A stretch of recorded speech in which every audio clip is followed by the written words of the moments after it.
Yo,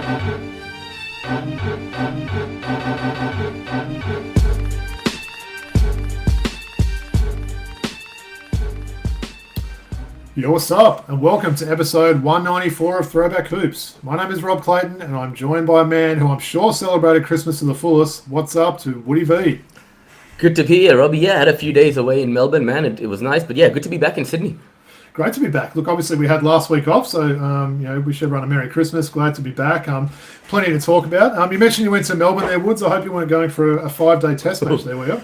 For a lot of our listeners who enjoy cricket as well as basketball, you'll know that the test match only went for 2 days. So I got to watch 2 days of test match cricket, man. But being in Melbourne was still nice to see family and spend some time with my wife. It's good that you got away. And was Santa good to you? Get any nice presents or anything? Or?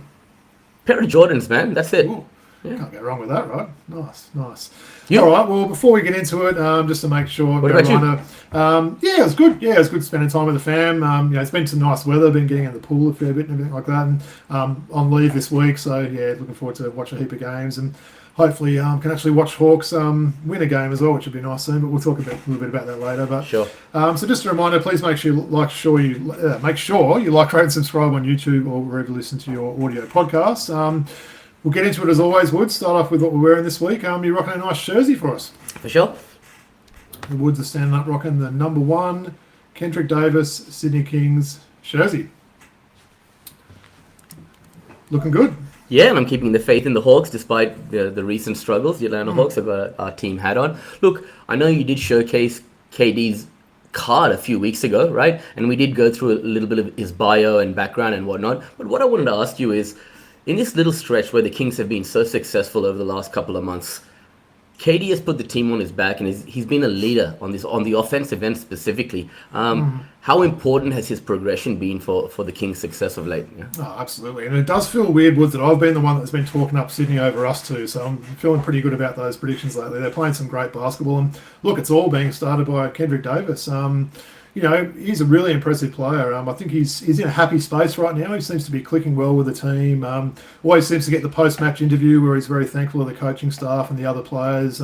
Seems like he's enjoying his basketball more this year, which, we know there was a few, maybe things that didn't quite go the right way in Adelaide last season. But yeah, I've said for a while now, I love that backcourt combination of him and Delhi there. I think they work really well together. Delhi will take the defensive assignments, and Kendric kind of runs the team there. And yeah, it seems to be clicking really well. Still really young. He's only been professional for a couple of years now.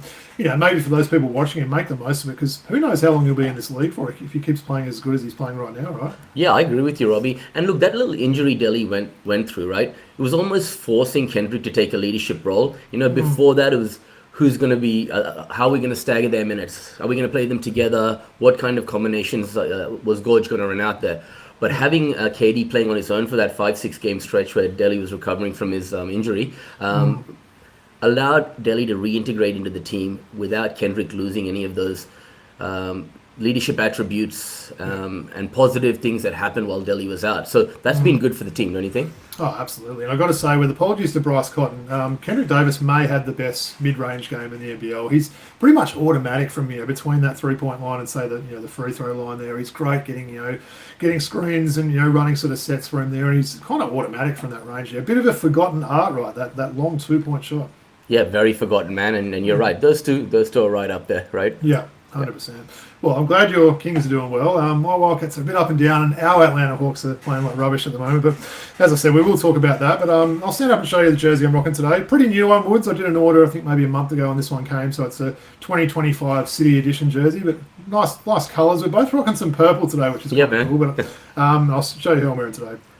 So Robbie's wearing the City Edition Minnesota Timberwolves number 5 Ant Edwards jersey. And I must say, Robbie, I really want one. I want an Ant Edwards jersey.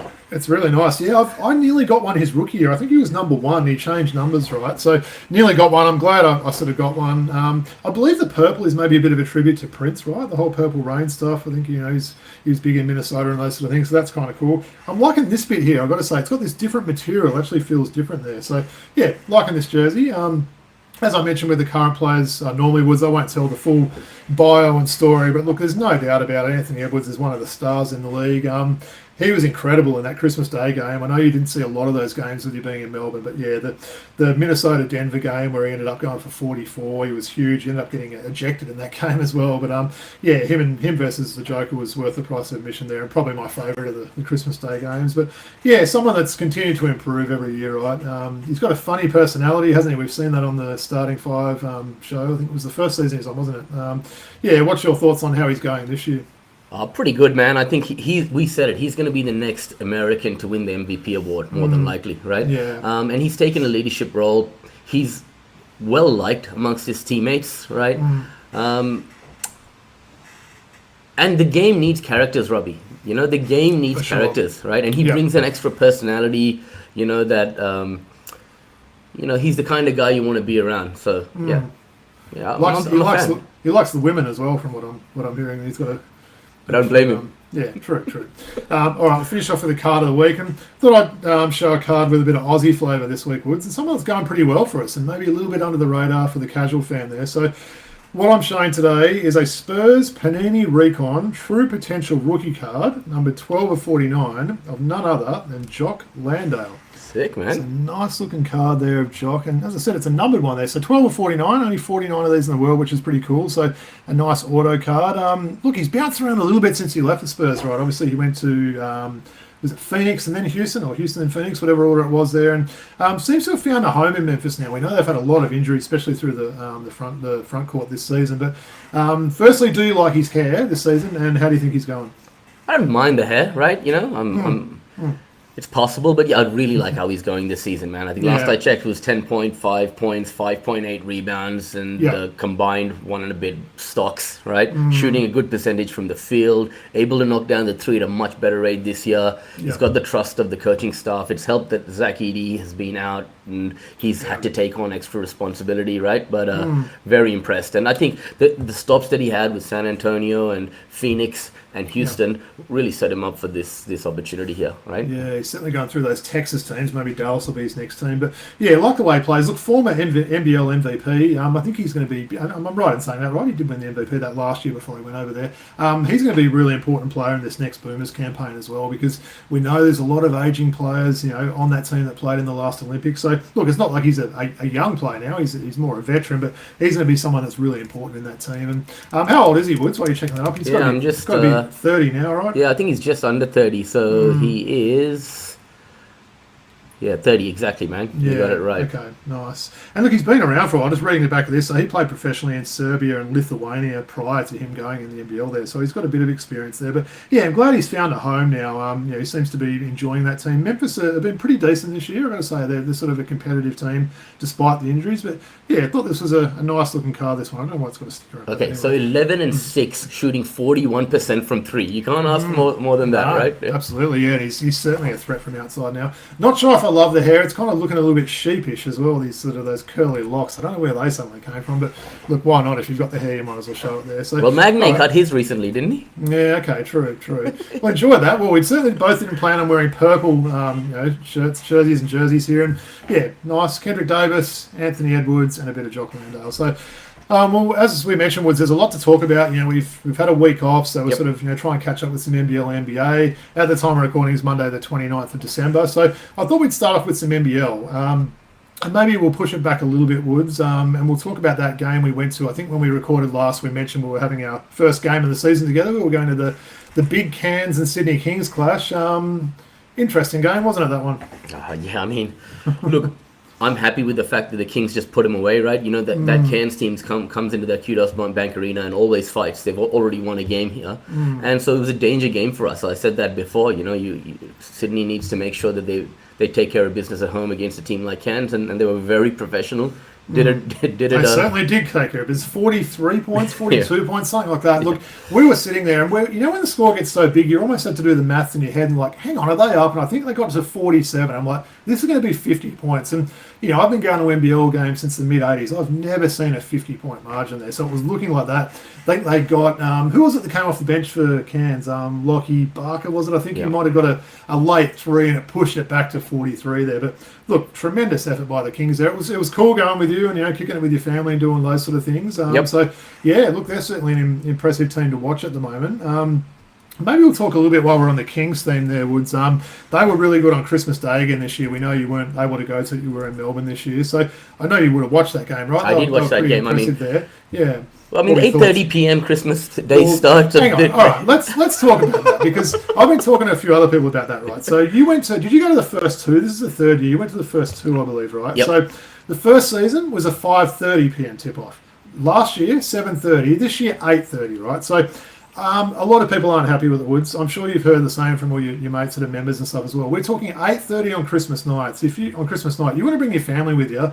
There's a chance if you've got kids that they've been up since 6 o'clock in the morning. You're talking about an 8:30 start. It's not going to finish until after 10:30. If you're an Illawarra Hawks fan, you've then got a 2-hour drive back there, Christmas night. So I don't know what the best time is. I would have thought 7:30 was good. There's obviously a reason why they've done it. I think a lot of it could be for TV.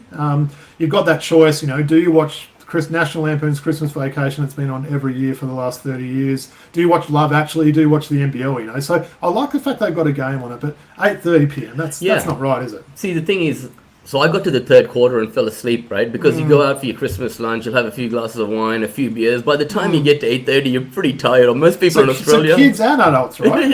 yeah. So it's hard, but having said all of that, the spectacle was great, right? The crowd was good. I mean, I don't know, like, Illawarra, Cairns at least have got some love for each other within that organisation, and they seem like they like each other. Illawarra seem all over the place. It's a very, very big concern. And I feel like they've lost all their good locker room guys from that championship team. We've mentioned a few of those names over previous episodes, but how is it that the team can sort of look like they did last year and now look like they've done this year? It's quite remarkable, isn't it?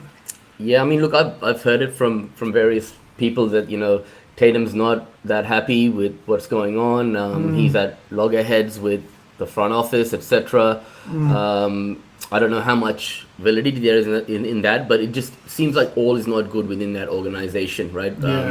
Arguments between players, coaching staff, front office. When you hear about all this stuff coming out, going back to the Ja'Cory McLaughlin stuff, right? Yeah. To now, it's just been an ongoing drama with that organization this year.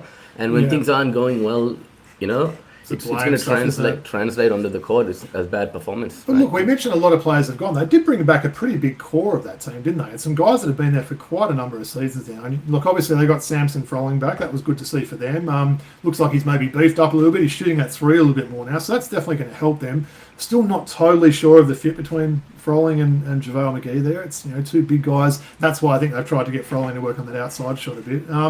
Look, I think we did a true and false a couple of weeks ago. Are they gone since then? They've lost probably 2 more games. Could they still go on a run and make the finals, or is this anyone can, man? Anyone can. If you look at those bottom 4 teams, like Tassie's losing. If Tassie lose tonight, they're 9-12. They're the same as even Cairns. Mathematically, could make it if they go on a 4-game. You're talking about the Cairns we saw lose by 43. Mathematically, right? Okay, you know what I mean? Like they're not going to, but that. You've got the top 4 now, right? Yeah. Then you've got you guys, and then everybody else.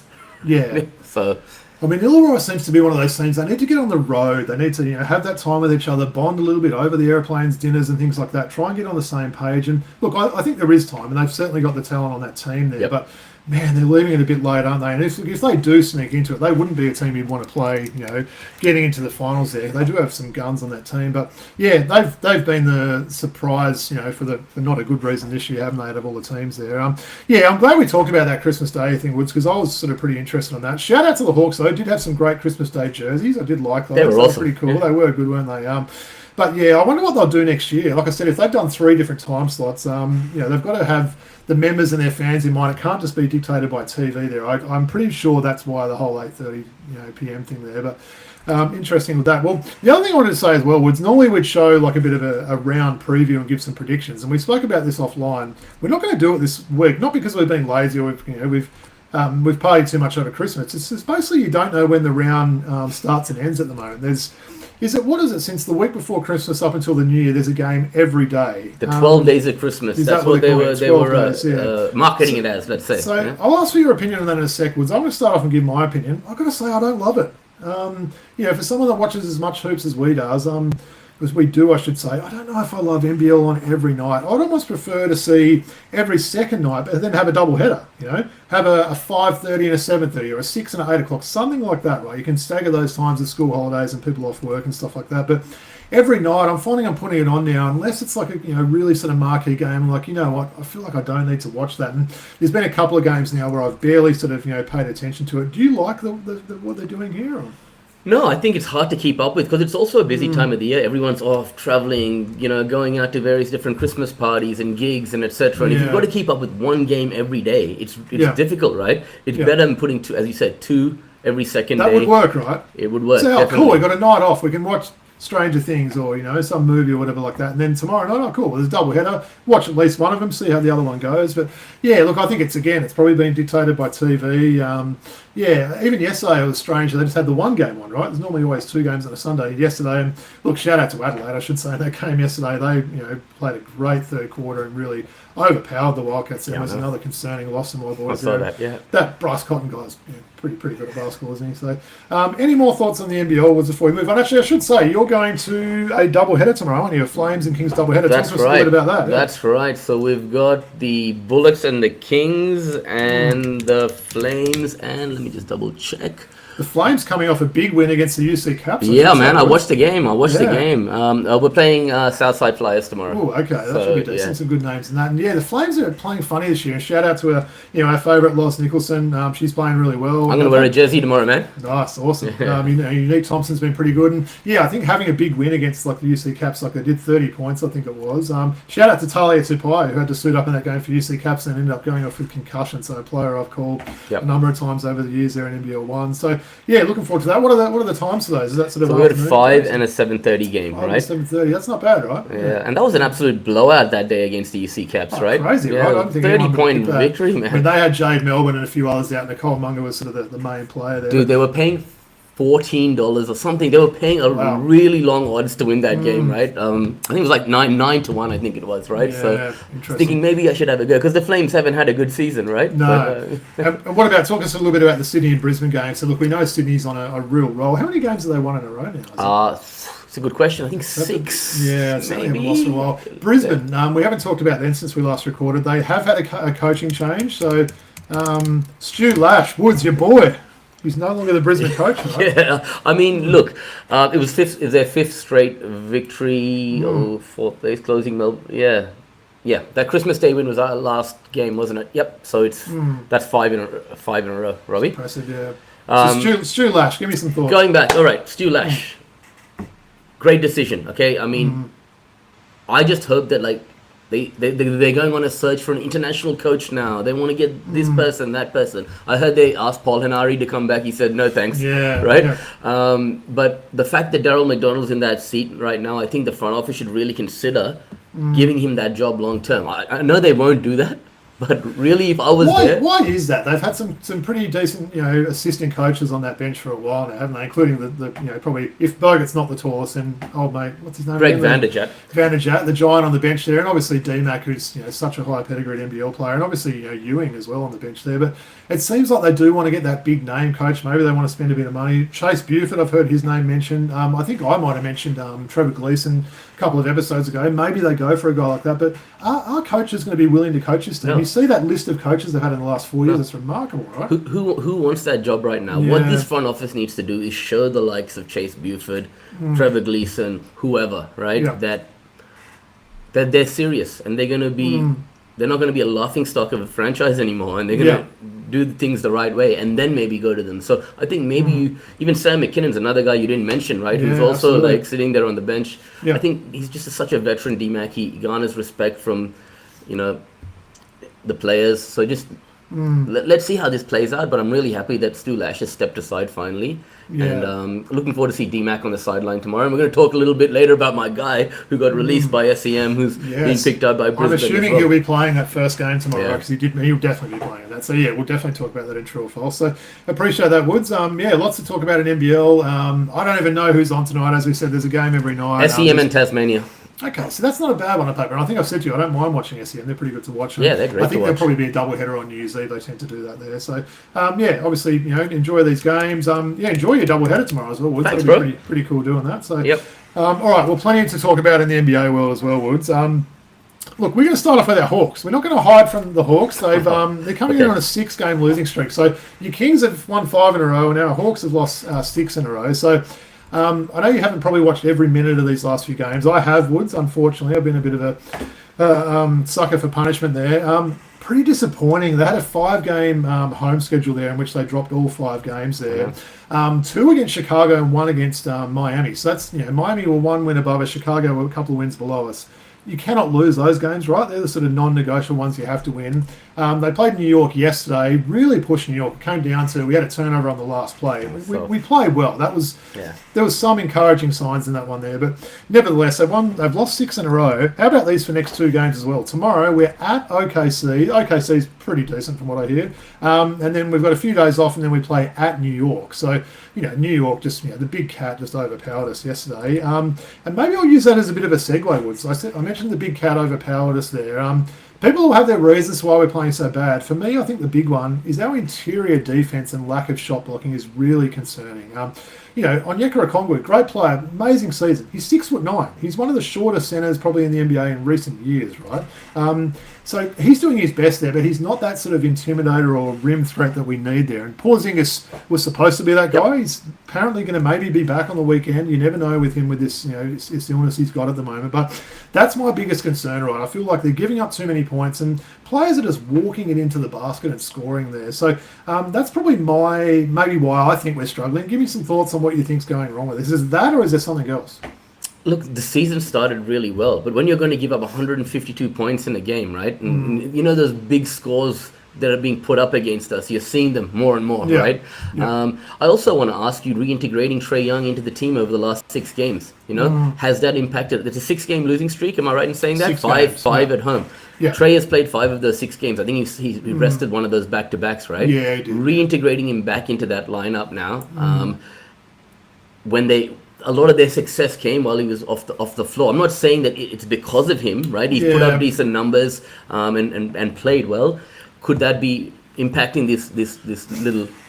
Couple of thoughts on that. So, look, Trae's had some couple of good scoring games. He's shooting the 3 ball really well, which is I've sort of said over. I don't know if it's privately or if it's been behind the mic. I actually think he's a bit of an overrated 3-point shooter, right? He takes the ones from distance. He doesn't make a lot. His 3-point shot's been looking good, right? So he's had a couple of 30-point games, shooting a decent clip from the outside, right? But yeah, there's no doubt his defense stands out now. I love that backcourt when we have Noor and Dyson there because those two can basically play that switchable defense. And you saw him do it against Jalen Brunson, right? Someone will come up and set a high screen, and you're basically switching between Dyson and Noor, right? Both amazing defenders, right? They can guard any guard, but I noticed they had Trae off the court a lot. They were playing a bigger lineup there with Heatcheck, Vit Krejci out there, guarding the 2 or the 1 there. So, look, that's a bit of a concern if your best player and your potential all-star is someone that you can't have out there in clutch situations there. But I think teams are starting to pick on him a little bit there. As I said, that's probably still not my main concern. It's more the fact that people are driving to the basket just with no rim threat there. But yeah, look, there's no doubt this is going to be a big news story now, and especially if we lose these next 2 and you're talking an 8-game lose streak. I said to my daughter yesterday, Woods, you get a team that loses 10 in a row, normally changes start to happen, right? Is it a coaching change? Is it a trade? A trade in January? Is it, a real shake of the rotation? Now, I've seen some, like Luke Kennard had a DMP CD 2 games ago, which was pretty surprising. He's been really disappointing, I've got to say. I was really high on that move. That hasn't been good. The Noor one's been amazing. Kennard hasn't been. But, I mean, where do we go from here, right? Let's assume we lose these next 2 and we're 8-game losing streak and we're really slipping down the Eastern Conference standings. What could the Hawks do? What could they potentially do to try and right this ship? Look, I'm just going to read a little quote to you, right? Firstly, let's talk about what they can do to address this problem with that interior defense, right? KP is being out a lot. Yeah. So I'm going to read you a quote from senior NBA insider of the NBA on Prime, Chris Haynes, right? He reported the Hawks are very intrigued by the possibility of trading for the 10-time All-Star big man Anthony Davis. If the Mavericks, who are currently sitting outside the play-in at 11th spot in the Western Conference, were to make him available. He said that Dyson Daniels will not be part of the deal, despite Haynes also reporting that the trade would not include Trae Young. The 4-year, $100 million extensions Daniels signed during the offseason makes one of the best defensive players in the league almost impossible to trade this season, right? With the Mavericks looking to acquire expiring contracts they're thinking of Risache, Kristaps Porzingis, and Luke Kennard, could be on the move if the deal was to come to fruition. They're all on the last year of their respective contracts, basically, right? Yeah. What would you think about something like that? The Mavericks are in a they want to get, move forward. I'd say, can you guarantee me that Anthony Davis will play 65 plus games? And the answer is no, because we know he can't. That would be the concern there. I mean, Kristaps is definitely going to be the name in these trade rumours on the expiring contract there. As we know, Woods, you've got to give up something to get something, right? So the Hawks keep saying Jalen Johnson's untouchable, and I totally agree with that. Seems like Dyson's almost getting in a similar category to that now. Trey, we'd obviously like to see stay, but is that enough to get someone like Anthony Davis? How would the Dallas fans feel about that when you've basically traded, your franchise, player in Luka for Anthony Davis, and then you suddenly turn Anthony Davis into Reece, a half-injured, Porzingis, and Luke Kennard. It's not. I don't know that it's going to go down very well there. No, it's not. I don't know. I think if you're the Mavericks, you probably need to get more back in that. So whether that's maybe that future picks. Yeah, future pick that the Hawks have got from the Pelicans, a decent first-round unprotected pick, maybe. I don't know. Look, in terms of that, again, like we said, you've got to give up something to get something. I do like Reece. I think he's coming along pretty well, but I don't know that he's ever going to be an all-star or a changing franchise player there. So Kennard, you can have him. So essentially, if you're talking about Porzingis, who's played 15 games this year anyway. I don't know. It's intriguing, isn't it? Anthony Davis is. We talked about having that interior presence. Anthony Davis is someone that's led the league in block shots on multiple occasions. He's an amazing defender. Injury history though, right? Do we take a chance on that? I mean, it's Porzingis or him, right? He comes back. If we're able to swindle that trade, keep Trae Young, Dyson Daniels, Anthony Davis, Jalen Johnson. On paper, right? I love it. Right? Yeah, on paper it's decent. But... Yeah, okay. But I mean, I do think that is a glaring hole that needs to be dealt with because Porzingis, he gives you, 2.5 blocks a game, right? He's a guy who protects the rim, and Mohamed Gay doesn't do that as well either. But it's just that presence as well, because I was looking at that game yesterday. You had Big Cat for New York, and then you bring on Mitchell Robinson, who's a giant of a man. The game before they played against Miami, Khalil Ware reminds me a little bit of a mini Wemby, I've got to say, when he's out there. He's a very similar build. So you've got these unicorn-type guys there, and we're starting a 6'9" Onyeka Okongwu. So listed as 6'9", if you see him standing next to his best mate, Jalen Johnson, I reckon Jalen Johnson's taller as well. So whether that means Onyeka's, shorter than what he's listed or Jalen's more, I don't know. But yeah, we need one of these big guys to match up. We need some physical players there as well. Someone that's going to, I said to someone yesterday, I'd love Beef Stew on this team. I'm a big Beef Stew fan was, and I know he's not, he's still a little bit undersized, but he talks about, only in height he's undersized. He's a brute of a man. So look, we're watching with interest. What about if Dallas come back and say, look, we don't want either Kennard or Reece, we want Dyson Daniels. If you're the Hawks, is he someone you consider untouchable at this stage, given how young he is still? For sure. Untouchable, yeah. For sure, man. I wouldn't move on from Dyson or Jalen. Yeah. Under any circumstances. All right, gun to your head. Would you trade Trae Young right now, straight up, for Anthony Davis? Straight up trade? Yes. Would you? Yes. Okay. I would. I mean, you got to take risks, man, right? Yeah. And I would take that risk, right? And we did see that backcourt ran pretty well with Noor and Dyson. You got a bit of Keith Wallace. You got the heat check coming off the bench. So. This is the most I've seen you come on board with the trade ever. Yeah, well, it's not on board, but it's not me shouting at you for suggesting it, right? So that's something, right? Yeah, I agree. I mean, sometimes you've got to start to look. We can't be this team that wins, 38 to 41 games every season. Something has to change, right? And if that means, doing something with the franchise player, then I don't know. I'd be open to hearing more about it. I want to actually come back to one thing you mentioned just a second ago before we discussed this, right? This trade situation. You said to me, when we start losing 8 games or 10 games or whatever, that's when voices start, the media starts talking, right? Any team, right? So I actually got a quote today from John Hollinger, right? And this is after our loss to Sacramento the other day, right? Yeah. And he said the irony was hard to miss. The visiting coach in Atlanta Saturday night was New York's Mike Brown, who was fired by Sacramento exactly 1 year ago to the day after his team lost a 5th consecutive home game. Now, Quinn Snyder's seat, it's not been rumored to be hot or anything like that, man. But the Hawks lost, their 6th straight game overall on Saturday. We just talked about that. That was Nickeil Alexander-Walker's 3-point attempt that was missed at the end, right? At the buzzer. That was the most recent loss, wasn't it? I think that was the one where Trae turned it over against the Before, the game before. Chicago when Norm had cool. But this losing streak, as I said, has coincided with the return of Trae Young for the last 4 games.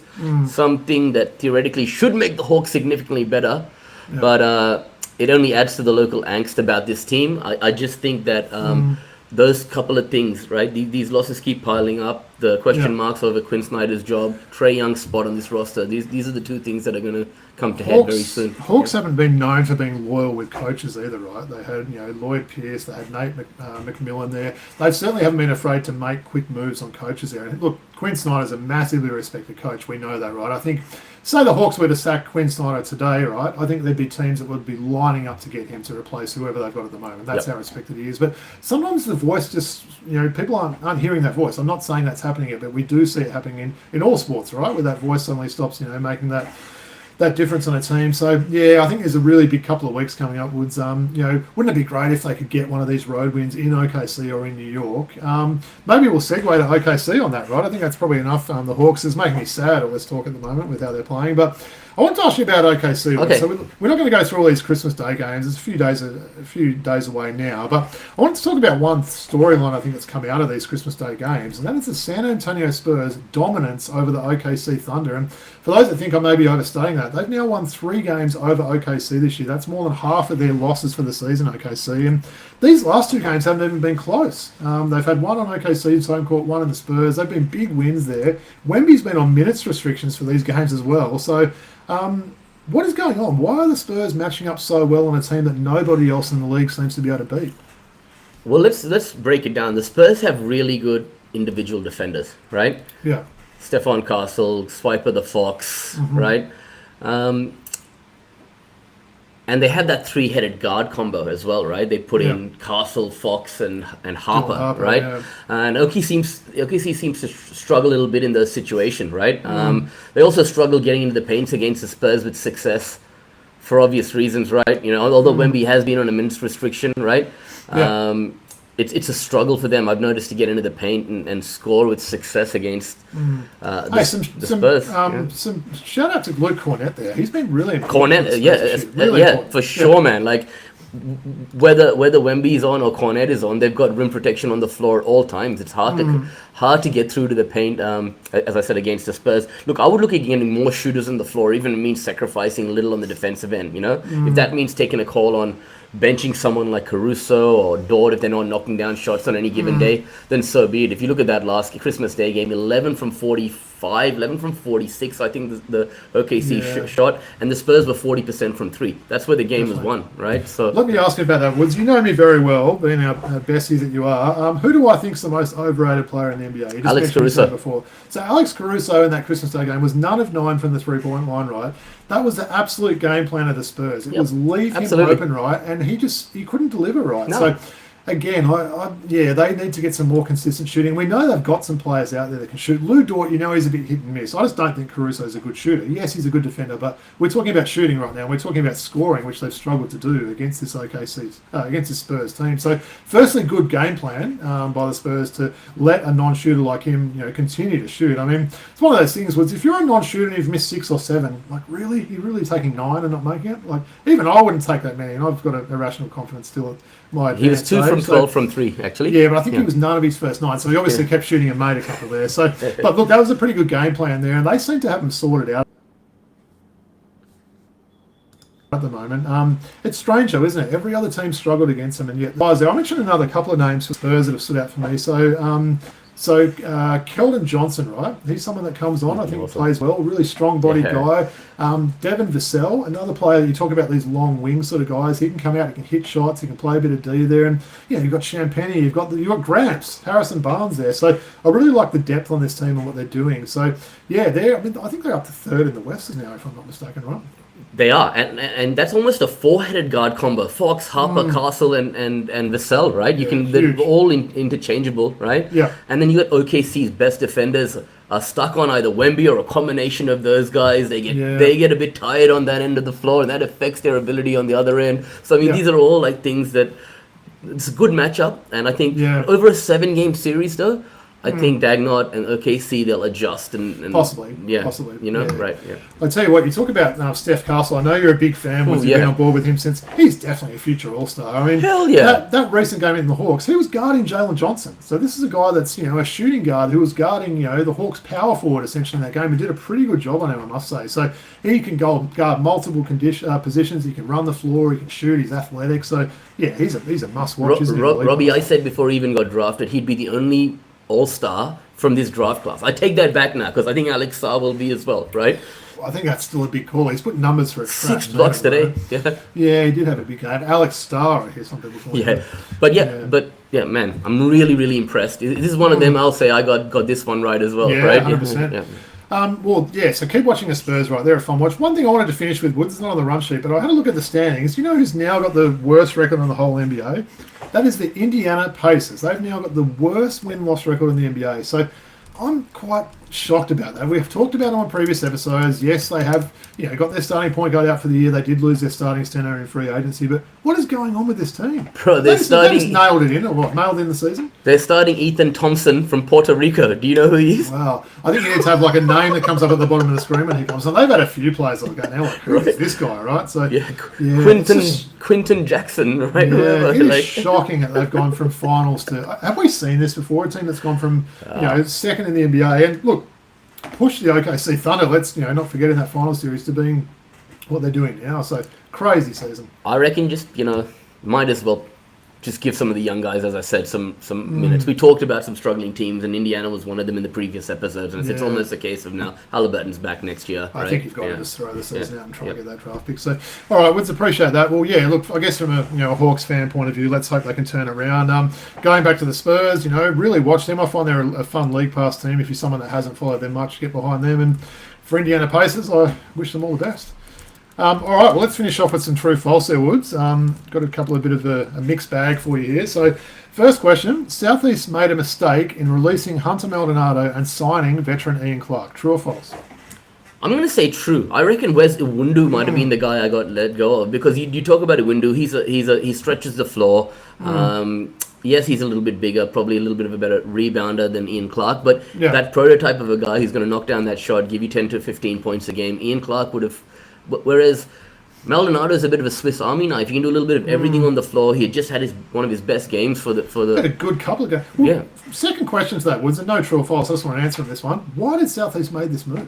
Given they're playing so well as well, why now? I think when you can go and get someone who has that pedigree, that championship experience, right, a veteran to come and hasn't he been sitting on his couch the last couple? No, he's been playing in. I think Puerto Rico or somewhere, or Costa Rica or somewhere. He's been playing, and he actually told teams, I'll be available from December onwards. Don't call me before then. I'm playing at the moment. So a few teams put out calls to him from all reports. And I think it's a good move by SEM, right? And like if they want to go for a championship, bring in a guy like that. You got to take some risks sometimes. I just think they got rid of the wrong guy. That's all. Yep. I agree. Wonder has been pretty disappointing. And isn't that crazy that Maldonado can get cut? And what was it? Literally within 48 hours, we heard the news that Brisbane had signed him, and will be making his debut for them tomorrow. So how many imports are Brisbane planning on playing this season?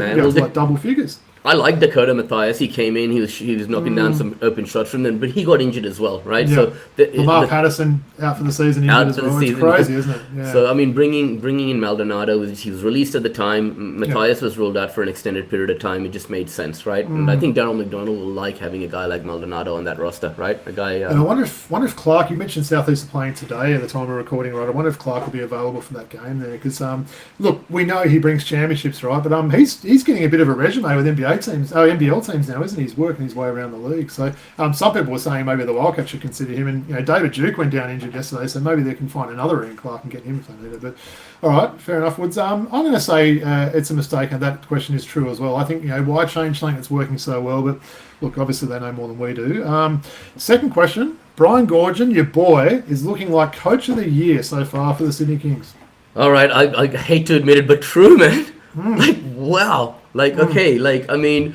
I love Brian, right? But I have been worried about him these last few years, right? Not just me. A lot of the Kings faithfuls have been, right? But got to give a shout out to Matty McQuaid, my boy. Matty's he's a genius. Have faith in Goorj, and he's gone all in, and he was right, man. And he's shown.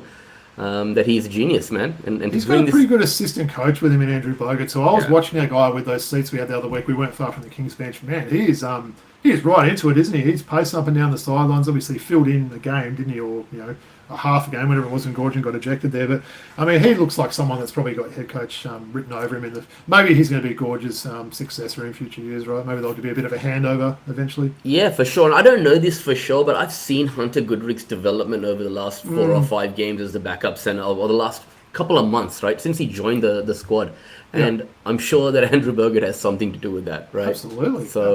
Yeah. And that glaring hole that, we don't have depth at the big man, that's still a problem for us in the playoffs. Don't get me wrong, man. I still think that's a problem for us, even if we could become the 3rd or 2nd seed, which is possible now, right? Yeah. We still have that problem, but they're getting more out of Hunter Goodrick. They're getting more than they would have ever imagined out of Tim Suarez at the start of the year, right? So...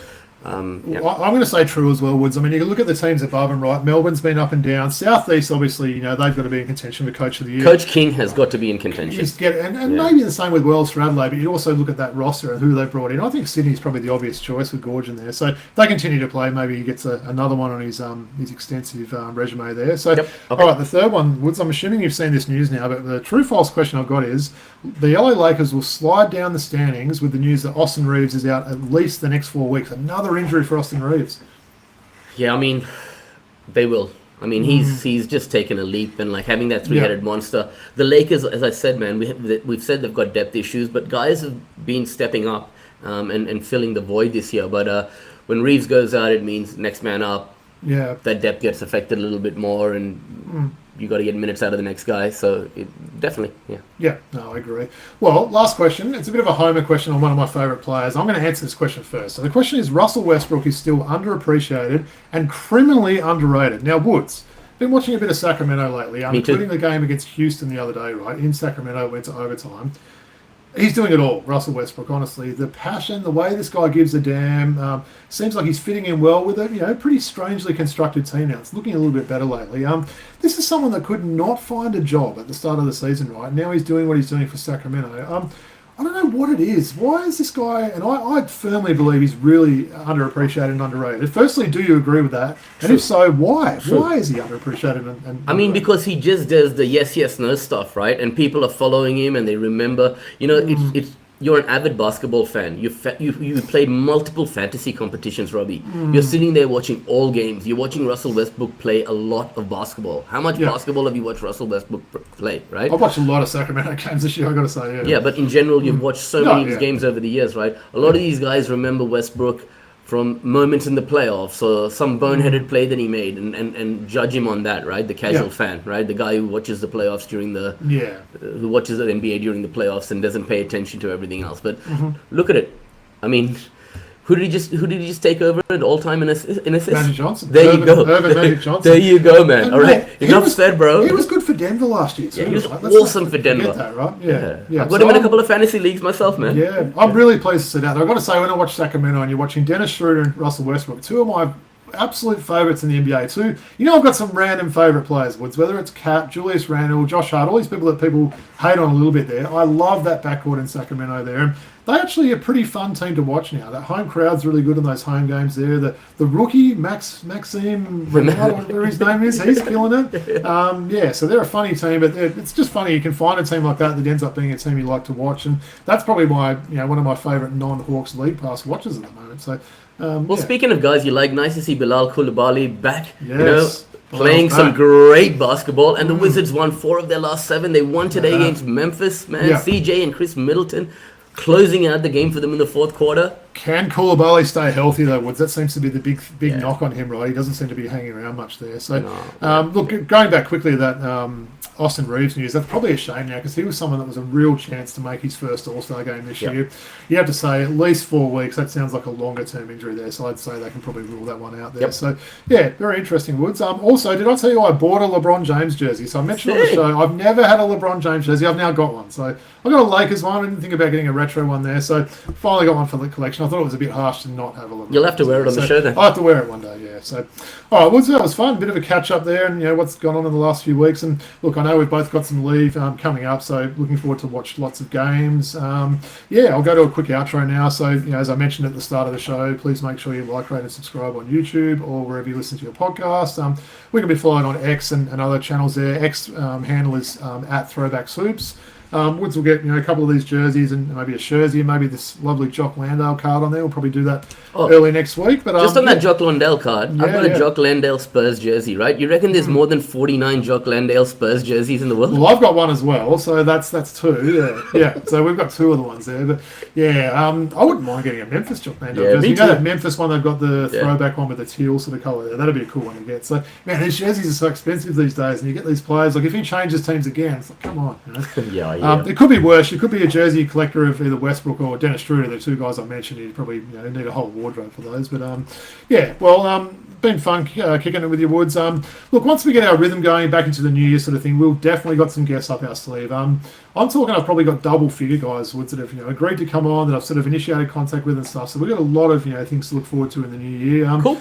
Maybe that 200th episode, we'll try and get a guest on. I'll do something special for that because that's coming up really quickly. That's probably looking like February sometime. They'll be clocking up the 200th, unless we get shut down or something before then. You never know.